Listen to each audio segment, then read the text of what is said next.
Okay, since everybody absolutely loved the fact that I called my ex-husband during his date, even though I didn't know that he was still on the date, I'm going to tell you more controversial things about our co-parent relationship that would send the average co-parent or the high conflict co-parent into a coma. First one being, we do have each other's locations for convenience and for safety, for no other reason.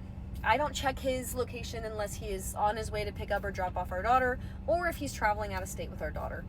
Other than that, I don't care. He doesn't have a life, so he's either at home or at work. And I don't know if he checks my location. I don't care. I don't have anything to hide.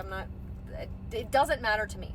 We lived together for 2 years. We're bros now. At this point, we're friends. I have like 25 people on Find My Friends. I have all of my friends' locations.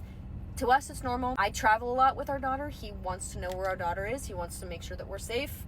Literally, just this past weekend, he had to rescue us at a gas station because we were stranded. And like things like that. So he and I both agreed to do it. It's not like I'm making him, because he has my location too. So there's that. Tyler does pay child support now that he's not living in the home, but he also pays an extra child care fee. I don't know if you call it a fee, but like an extra amount for child care so that we don't have to put our daughter in actual child care. I've been a stay-at-home mom since she was born. I've been able to stay home with her. This is my full-time job. I make an income from this. But it was going to be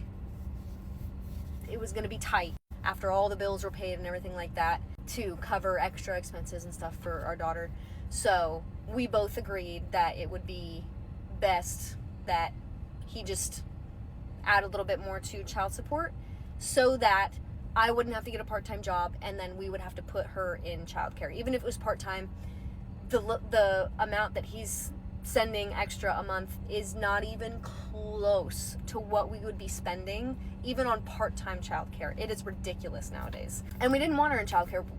She's not going to be going to public school either. I'm going to be homeschooling her. So it just made sense to have that little extra bit so that I can stay home and be with her and homeschool her. We don't do dad's house, dad's rules, mom's house, mom's rules. We do our daughter, our rules. So if we see something that we don't like in the other person's parenting or whatever, we call it out immediately.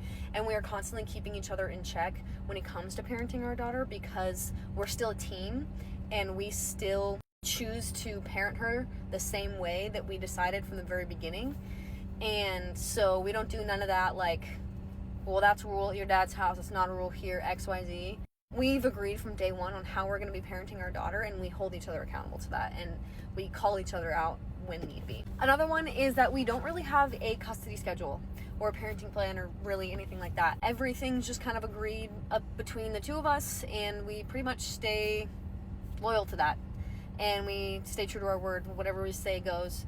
Our tentative parenting plan, now that he's moved out of the house as of last month, is kind of like a week on, week off type of thing. When it's his weeks, since I am her childcare, like my job per se is watching her while he's working on his weeks, which is what the extra child support payment is for.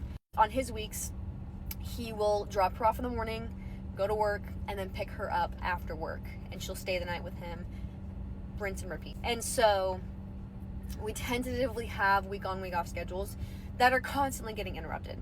Sometimes she'll spend the night a couple nights during my weeks at his place because they miss each other. Sometimes she'll need to crash with me because of his weird work schedule, and so she'll stay with me for a couple nights during his week. It's very like, he's like, hey, I'm gonna go out of town and go and do this, can you have Ryan this weekend? It's like, if I'm not busy, like, we are constantly switching the schedule up and just doing whatever works for the other co-parent. And that's just like a few of the controversial things that we do in our co-parent relationship. We also hang out.